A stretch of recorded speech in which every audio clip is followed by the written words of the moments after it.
कार्तिक शुक्ल पक्ष की एकादशी को देव उठनी एकादशी अथवा देवोत्थान एकादशी कहा जाता है।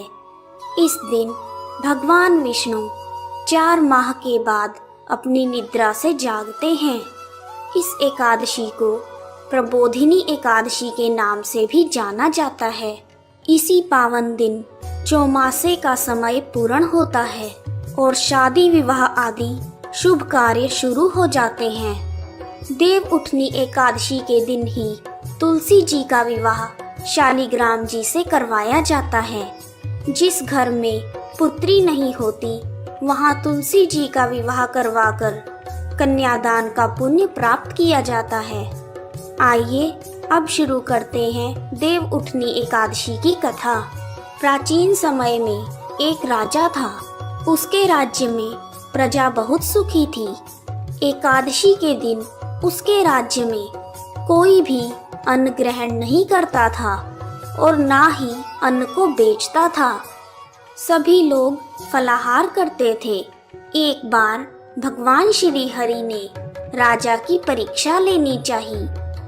तब भगवान श्री हरि एक सुंदरी का रूप धारण करके सड़क पर बैठ गए। जब राजा वहां से गुजरा तो उसने सुंदरी को देखा और सुंदरी को देखकर राजा चकित रह गया। राजा ने उससे पूछा, हे सुंदरी, तुम कौन हो और इस तरह यहाँ बीच रास्ते में क्यों बैठी हो? तब वह सुंदर स्त्री बने हुए भगवान बोले, मैं बेसहारा हूँ। इस नगर में मेरा कोई जान पहचान वाला नहीं है। मैं किससे सहायता मांगू? राजा पहले ही उसके रूप पर मोहित हो चुका था। अतः उसने सुंदरी से कहा, तुम मेरे महल में चलकर मेरी रानी बनकर रहो। सुंदरी बोली, मैं तुम्हारी बात मान लूंगी, पर तुम्हें राज्य का अधिकार मुझे सौंपना होगा। राज्य पर मेरा पूर्ण अधिकार होगा। मैं जो भी बनाऊंगी तुम्हें खाना होगा।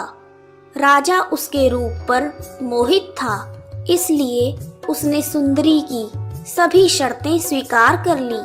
अगले ही दिन देव उठनी एकादशी थी। सुंदरी ने आदेश दिया कि बाजारों में बाकी दिनों की तरह अन्न बेचा जाए। उसने महल में मांसाहारी भोजन पकवाया तथा परोसकर राजा को खाने के लिए कहा। यह देखकर राजा बोला, रानी, आज देव उठनी एकादशी है, मैं तो केवल फलाहार ही करूँगा। तब सुंदरी ने अपनी शर्त याद दिलाई और कहा, या तो खाना खाओ, नहीं तो मैं बड़े राजकुमार का सर कटवा दूंगी।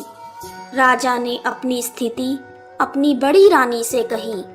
तब बड़ी रानी बोली, महाराज, धर्म ना छोड़ें, बड़े राजकुमार का सर दे दें। पुत्र तो फिर मिल जाएगा, पर धर्म नहीं मिलेगा। इसी दौरान बड़ा राजकुमार खेल कूद कर वापस आ गया। माँ की आंखों में आंसू देखकर राजकुमार ने अपनी माँ से रोने का कारण पूछा। तब बड़ी रानी ने अपने राजकुमार को सारी बात बताई। इस पर राजकुमार बोला, मैं सिर कटवाने के लिए तैयार हूँ। पिताजी के धर्म की रक्षा जरूर होगी। राजा दुखी मन से राजकुमार का सिर देने के लिए तैयार हो गया। तब रानी के रूप में भगवान विष्णु ने प्रकट होकर असली बात बताई और कहा, हे राजन, तुम इस कठिन परीक्षा में उत्तीर्ण हुए। भगवान ने प्रसन्न मन से राजा को वर मांगने के लिए कहा। तब राजा बोला, हे प्रभु, हमारे पास आपका दिया हुआ सब कुछ है। आप हम पर अपना आशीर्वाद बनाए रखें और हमारा उद्धार करें। उसी समय वहां एक विमान उतरा।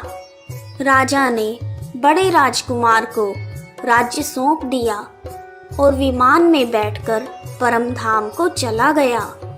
हे विष्णु भगवान, जैसे आपने राजा का उद्धार किया, उसी प्रकार कथा सुनने वाले, पढ़ने वाले, हुंकारा भरने वाले सभी का भला करना, सब पर अपनी कृपा बनाए रखना प्रभु।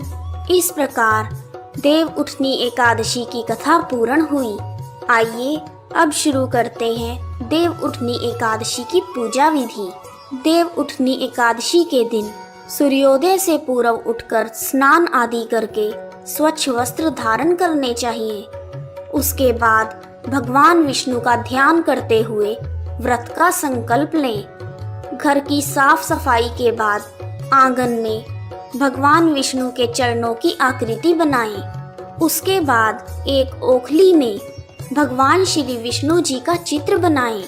जमीन पर गेरू अथवा खड़िया मिट्टी से देवी का चित्र बनाया जाता है। चित्र के सूखने पर उस पर कुछ फल, मूली, गन्ने, सिंघाड़े तथा बताशे रखकर उसे किसी परात अथवा बड़ी थाली से ढक दिया जाता है।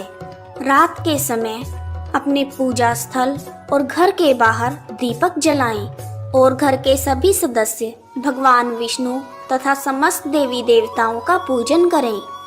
परात बजाकर देव उठने का गीत गाया जाता है।